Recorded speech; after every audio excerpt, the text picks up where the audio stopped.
Next, we have another speaker, Mr. Goss, CEO of Capital Valuation Group. He will speak in the topic of wars and property value, American perspective. So will be the presentation for Mr.Darr. I have been knowing him for over 20 years, and he is an MAI. MAI is a member of the Appraisal Institute. He is a valuer himself, and also Dr. Katie Goss, his wife, also are valuers, and we know we are in for over maybe 20 years or something. And yesterday, it was a 90 years birthday of Mr. Darr. So happy birthday to you, sir.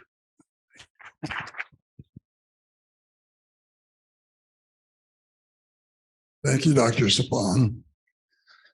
First of all, I'd like to thank Dr. Sapon and his family and staff for inviting us here. And as many of you know, Dr. Sapon is a legendary figure throughout the real estate world. So it's our honor and pleasure to be here. And then I'd like to introduce my beautiful life partner here, Kathy. And there's a reason she's here, because my audio system is a little obsolete. It's 90 years old, and sometimes it gives out. And I don't know if I can go for 40 minutes. So when it quits, Kathy's going to take over. And you're in for a treat, because she's a lot smarter than I am. Yeah. That's women. So, of course, this theme of the seminar is innovative cross-border real estate investment.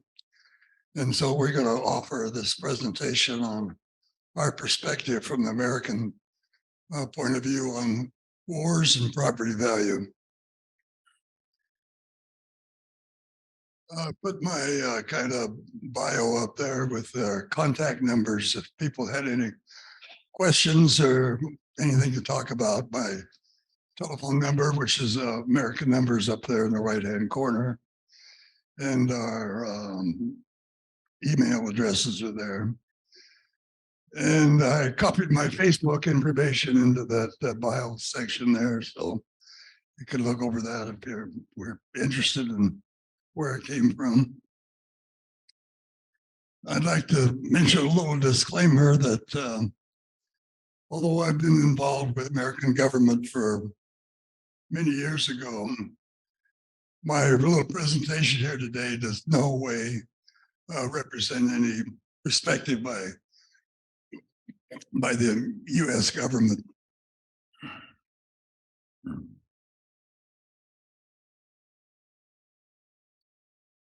So this is a quick outline of what we're going to talk about today. So just a general introduction, American perspective and wars in general, and our American national security strategy, what I see as how we plan to, and our ongoing methods of dealing with these wars.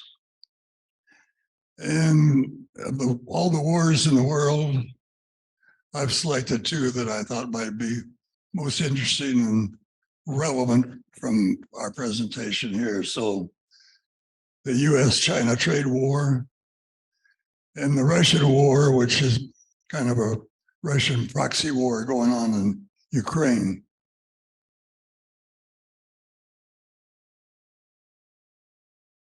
There's a map of the wars going on in the world as we sit here today.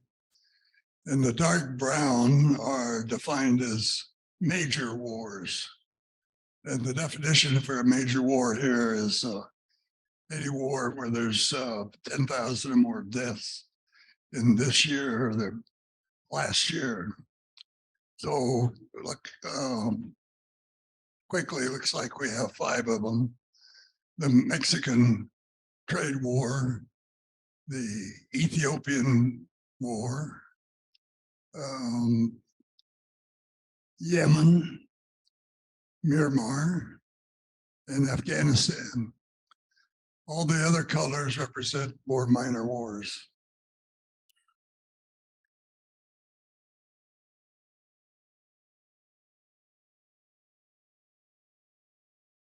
There's a chart we'll skip over. It's too small for you to read, but it lists those 5 major wars that I just mentioned there.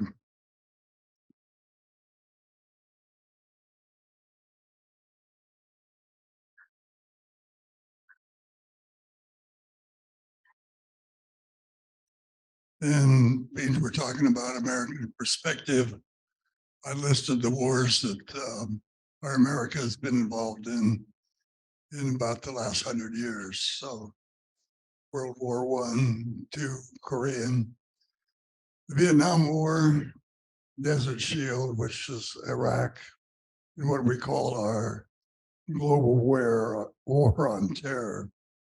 And part of that is the New York Twin Tower attack on America, where we lost some 3,000 lives.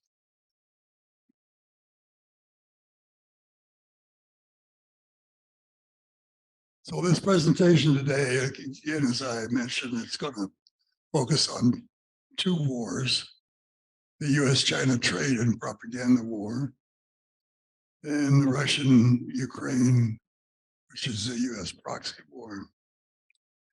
And you notice that the US-China trade war, I was not listed in that map I put up there about the world wars, because those are only shooting wars with casualties involved, and our US-China trade war does not fall into that category.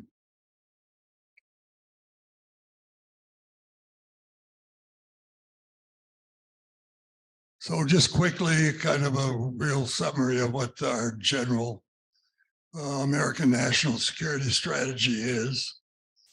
And our president lists climate change as one of the primary ones. And food insecurity and terrorism, of course, we give a lot of emphasis to that. And the next point was he's emphasizing the importance of our allies and alliances, that we work hard on treaties and alliances with NATO and other treaties.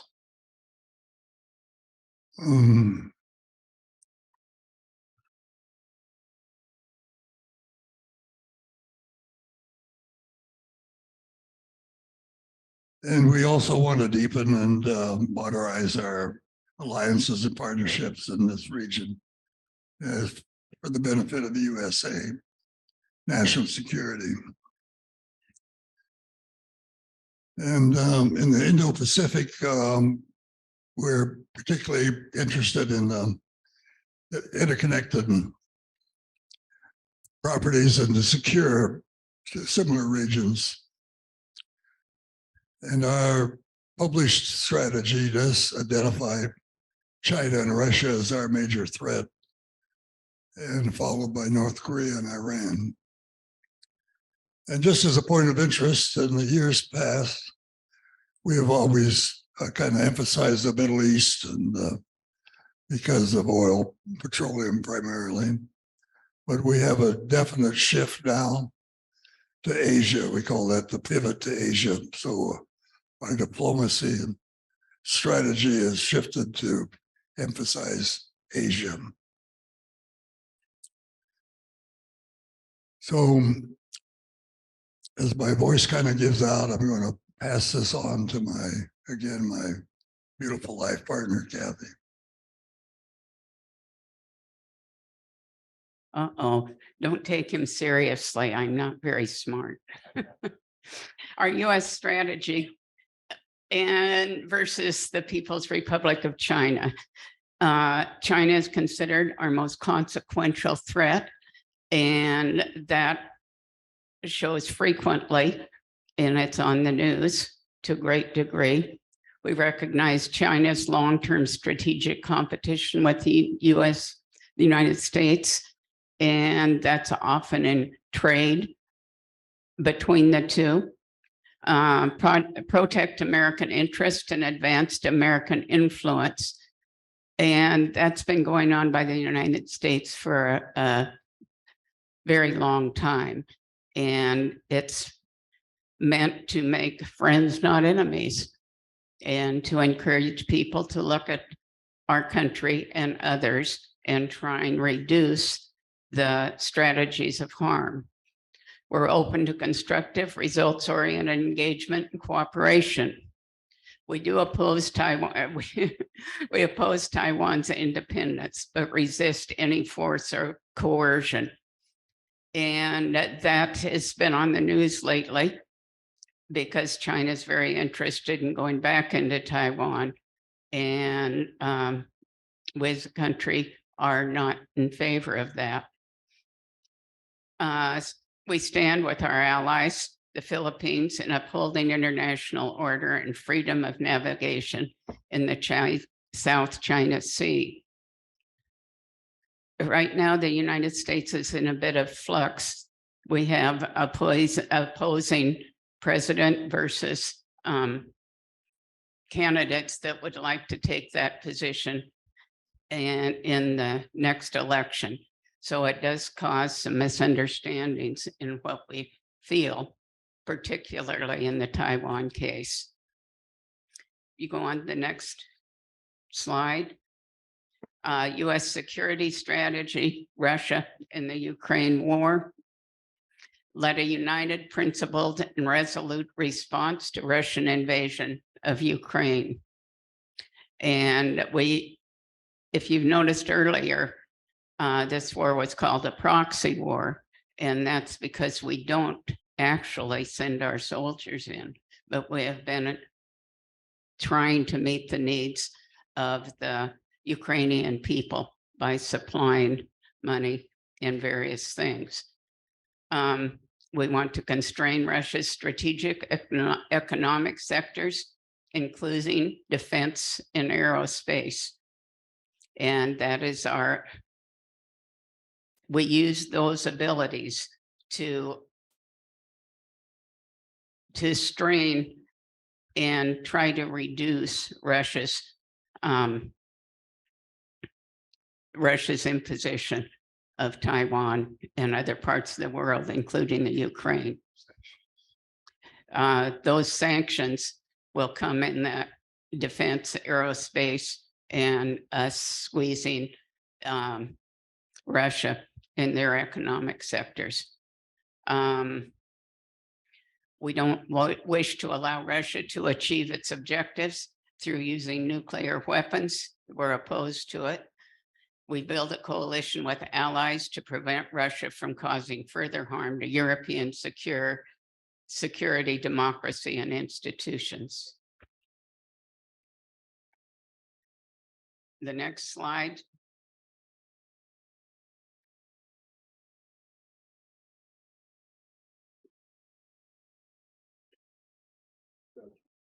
Did I turn one extra? I did, didn't I? Okay,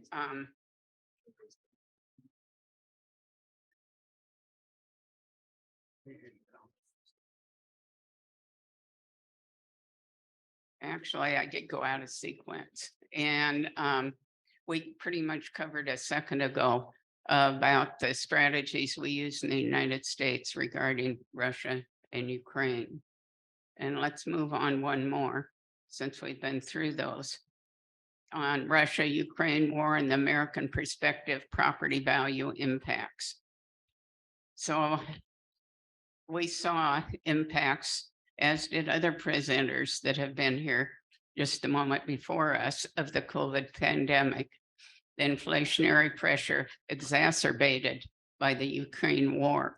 So as we feed the Ukrainians money and equipment and things they need to feed their people, it puts a great pressure on and exacerbates the Ukraine, exacerbates what goes on in the United States. And it has caused us to increase our mortgage rates. That, as well as construction cost, global supply chains, and raw material sources, have also added to that pressure. Flight to safety, increased demand for U.S. real estate assets as a safe haven. For many years, we have maintained that safe haven and intend to continue to do that. U.S. least impacted by war because of domestic energy supplies and food resources. We're in a quandary right now and have been because the United States of America has wide energy sources from the use of oil and natural gas and fracking. Prior to our present president, we were energy independent in the United States. But now we, in an effort to be more conscious of global warming, we have, our president chooses to have us try to slow down the natural gas, oil, diesel, instead for the looking at the saving the climate. Insignificant impacts that also have occurred on the United States are very minor real estate capital investment between US and Ukraine. We perceive risk of escalation drives increased demand for properties with high rental turnover, namely multifamily and hotels. Want to move on one more? No.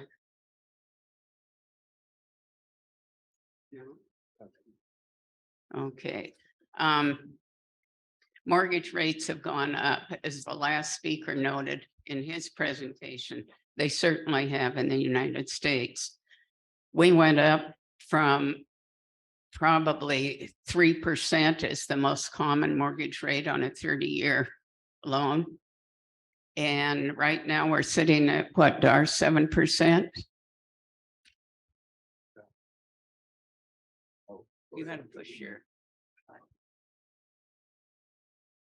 The war environment brings on inflation and has contributed to the rapid acceleration of US housing mortgage rates. And we've seen that. And we have another demonstration of that coming up in just a minute. But has resulted in the severe drop of affordability of homes and sharp decrease in home sales. I don't have to tell this audience what happens to home mortgages when they go up, the payments go up, the livability of that payment goes down. And as a result, there's been a severe drop in affordability of homes and sharp decrease in home sales in the United States. We go on to the next page. It shows house mortgage rates are now 6.85. Inflation is 7.7%. And frankly, the inflation has gone down 2% in the last several months. So at one time, probably 6 months ago, we were looking at an inflation rate of 9%. And that's a real killer for families that have to pay for children, go to the grocery store, and where they used to pay maybe $100 in the groceries to last them that month and the necessities they needed. And it's gone up to well over the $100 mark. You can see on the slide that's up where mortgage rates started.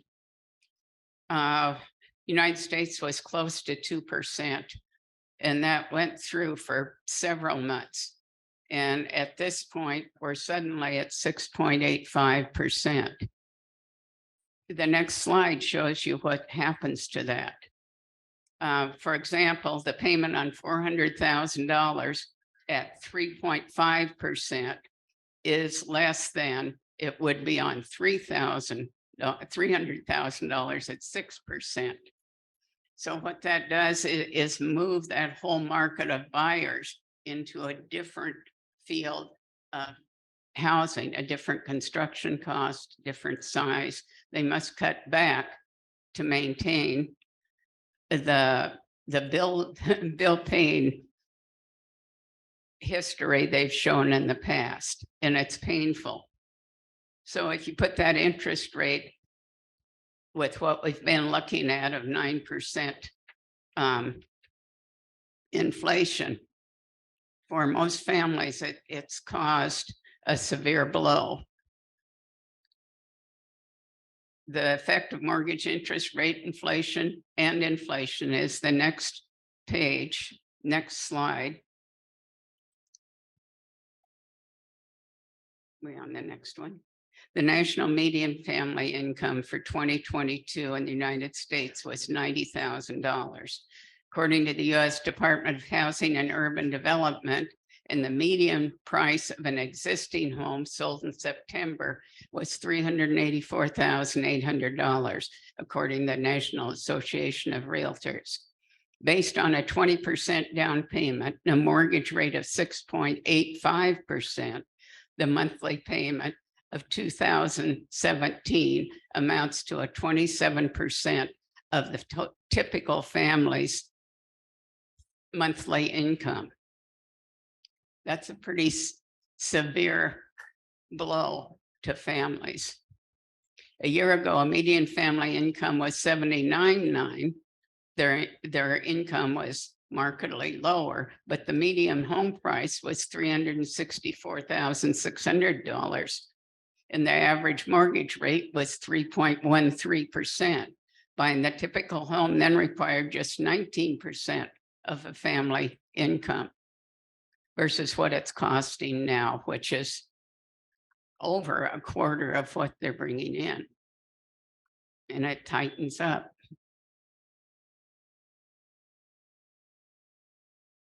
The existing home sales, if you look at what's up, the first drop in July of 20 is just what the gentleman before that introduced that before we started. That was because of COVID. And it made a significant drop in July of 20, went back up now. And January of 21, you can see what happens. It's leveled out to a degree. January 22, still pretty much the same, slight increase here. And then we've dropped way down in July of 2022.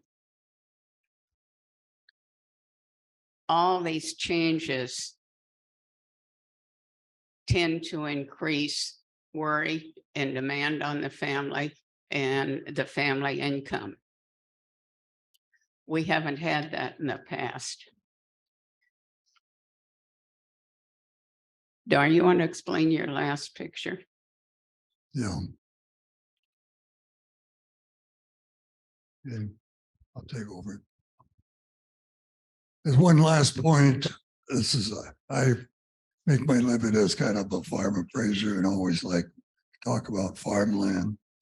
But as far as perceptions on investment, it's interesting to think about the different quality investment between land and buildings. Anyway, if a threat is there that you're going to have property destruction through bombing or rocketry or artilleries, think about the difference between an investment in an improvement and investment in land.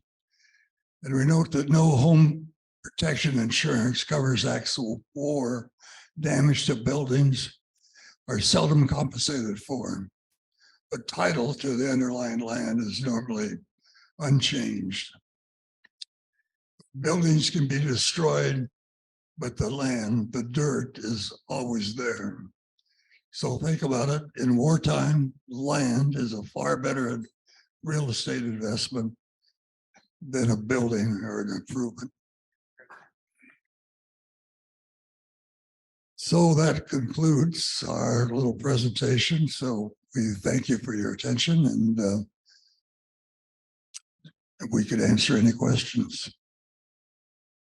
All right. Now there's a war between Ukraine and Russia. And I understand the USA is now telling Ukraine to negotiate for a peace settlement. If there's peace and the sanction is removed, therefore, inflation will be tamed, interest will go down, things will be slowly back to normal. Do you think what I say is correct? Well, I don't think there are so many things going on in this world at the same time. And what is happening in Ukraine is a sorry sight. It's very difficult to work with. And that's where there are threats these days of nuclear war and nuclear attacks. And in the United States, we do not think of President Putin as being a flexible individual. He has not shown that in the past.